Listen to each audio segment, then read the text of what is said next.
మిత్రులారా, వెంకటరమణ గళం శీర్షిక నుంచి నిత్యం మనం ఆచరించవలసిన కనీస ధర్మముల గురించి ఈ చిన్న శీర్షికలో మనం ఒక్కసారి చెప్పుకుందామా.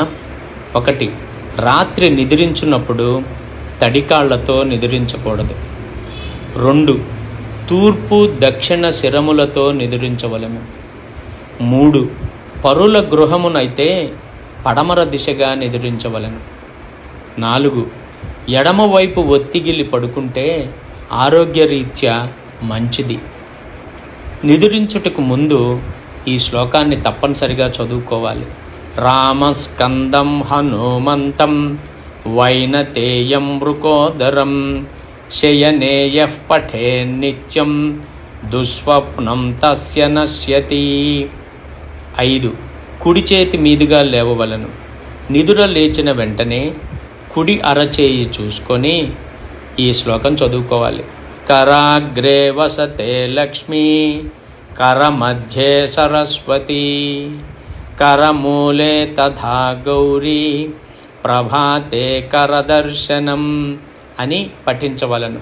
తర్వాత భూదేవిని తలుచుకొని సముద్రవసనే దేవి పర్వతస్థనమండలే విష్ణుపత్ని నమస్తుభ్యం పాదస్పర్శక్ష్మమస్వమే అని ప్రార్థించి ఇష్టదైవమును తలుచుకుంటూ శయ్యను విడువవలెను.